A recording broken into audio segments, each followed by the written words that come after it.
Las técnicas de traducción son mecanismos que permiten conseguir el mejor resultado.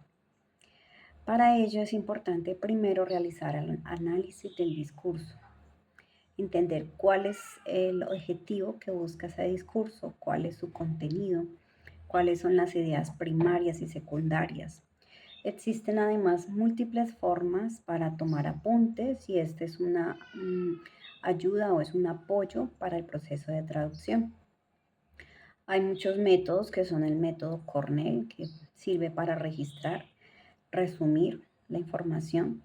El método Feynman, que se puede escoger un concepto y explicarle a una persona simplificando el lenguaje. Y otros métodos que pueden ayudar para poder uno tener notas que le van a servir para el proceso de traducción. El método de traducción utilizado en la traducción del poema Usted de Jairo Aníbal Niño es el método adaptativo. Este método se utiliza específicamente en la poesía, puesto que se deben adaptar las expresiones para que sean comprensibles en la lengua meta. El tipo de traducción es literario, que corresponde también a versos y poemas, y los recursos técnicos que se utilizaron fue primero la búsqueda del poema en internet, conocer un poco del autor, la fecha en que fue escrito, las dimensiones sociales, culturales, políticas que incidieron en la construcción de este texto, de acuerdo a la época en que fue escrito, para conocer algunos elementos que puedan llevar a poder interpretar, a poder traducir el poema y entender el sentido semiótico de la información.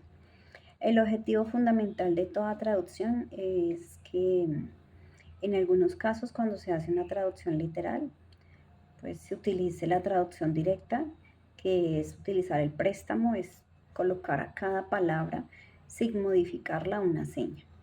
O realizar calco, traduciendo literalmente palabra o sintagma por sintagma. Y la traducción literal, pues palabra por palabra. Para ello también hubo necesidad de ver notas, indagar sobre el tema, ver imágenes y grabar varias veces. En cambio, para la traducción idiomática sí es necesaria que esta traducción sea aceptada en la lengua de llegada.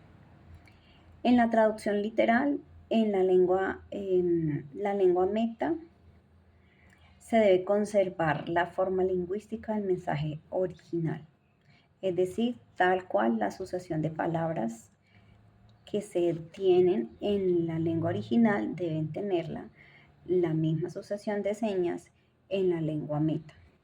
Entonces, en el primer video se hizo una traducción literal, se tradujo palabra por palabra conservando la estructura de la frase. En la traducción se conservó el significado del texto original. Esto se usa generalmente en poesías, en obras de teatro, para ser fieles a las expresiones culturales, aunque en algunas ocasiones sea necesario hacer algunas pequeñas adaptaciones para que haya una mejor comprensión.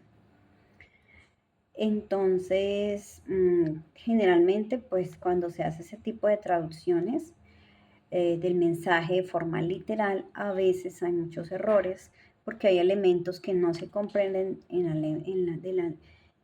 la lengua original para pasarlos a que lleguen a ser comprendidos en la lengua meta. Entonces es necesario hacer algunas asimilaciones, extensiones, adecuaciones o utilizar algunas figuras retóricas. Para la traducción idiomática se tienen en cuenta factores culturales, expresiones propias de cada lengua, que esto ayuda a que el mensaje sea mucho mejor comprendido. El poema de Jairo Aníbal Niño habla con un lenguaje figurado.